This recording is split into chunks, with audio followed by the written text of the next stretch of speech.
মুখ্যমন্ত্রী ফোন করেছেন তো কি হয়েছে? মুখ্যমন্ত্রী তো হাসখালির মেয়েটির বাবা মাকেও তো ফোন করেছিলেন। বিচার পেয়েছে? মেয়েটিকে বাঁচাতে পেরেছে? মুখ্যমন্ত্রী ফোন করাটা কোনো বড় ব্যাপার নয়। আসামিদের প্রোটেকশন দিচ্ছে পুলিশ। আজকে যারা এই রেপ করছে, খুন করছে, তাদেরকে প্রোটেকশন দেয় আমাদের এই মমতা ব্যানার্জি আর তার পুলিশ।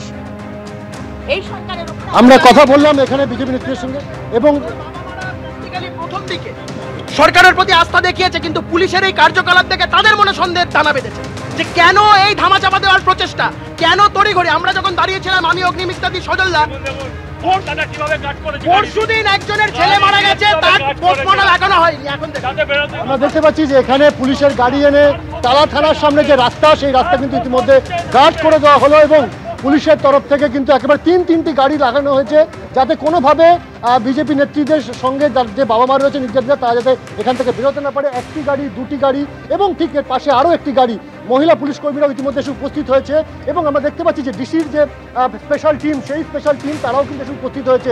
অর্থাৎ গোটা মিলিয়ে কিন্তু একটা অচলাবস্থা তৈরি হয়েছে। যদিও পুলিশের তরফে বলা হয়েছে পরিবারের লোকদেরকে যে নির্যাতিতা, তাকে কিন্তু নিয়ে যাওয়া হয়েছে বরানগরে। কিন্তু পরিবারের প্রশ্ন যে কাউন্সিল লেটারে সই করানোর পর কেন পরিবারের হাতে মৃতদেহ তুলে না দিয়ে পুলিশ জোর জবরদস্তি গাড়ি নিয়ে বেরিয়ে গেল, এই প্রশ্ন তুলেছেন। এবং তার বাবা মা এটাও বলছেন যে মুখ্যমন্ত্রীর সাথে কথা হয়েছিল, কিন্তু পুলিশের যে ভূমিকা, পুলিশের ভূমিকার পর তাদের উপর কিন্তু আর এই তদন্ত নিয়ে কোনো রকম আস্থা রাখতে পারছেন না তারা চাইছেন যে এই টালা থানার সামনেই নির্যাতিতার মৃতদেহ নিয়ে আসা হোক।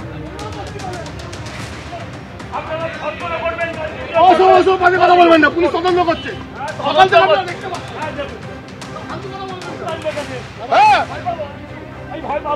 সাধারণ মানুষ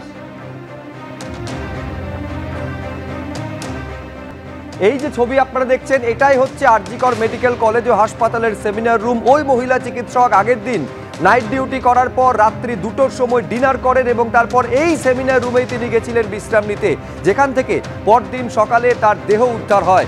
এবং প্রাথমিক রিপোর্টে, ময়নাতদন্তের প্রাথমিক রিপোর্টে জানা যাচ্ছে আত্মহত্যা নয়, খুনই করা হয়েছে ওই মহিলা চিকিৎসককে। লালবাজার সূত্রে এও খবর, চিকিৎসককে যৌন নির্যাতনের প্রমাণও পাওয়া গিয়েছে। নাকে মুখে জমাট বাঁধা রক্ত, গোপনাঙ্গে ক্ষতের চিহ্ন মিলেছে বলে সূত্রের খবর। ওই মহিলা চিকিৎসকের শরীরে নানা জায়গায় একাধিক আঘাত রয়েছে, দুটি পা থেকে রক্তপাত, মুখে পেটে আঘাতের চিহ্ন, নখের আঘাতের চিহ্ন মিলেছে মহিলার শরীরে। বিছানায় রক্ত ছড়িয়ে রয়েছে, কয়েক গোছা চুল পর্যন্ত বিছানায় পাওয়া গিয়েছে। মৃতার গোপনাঙ্গ থেকেও রক্তপাত হয়েছে প্রমাণ পাওয়া গিয়েছে বলে হাসপাতাল সূত্রে খবর।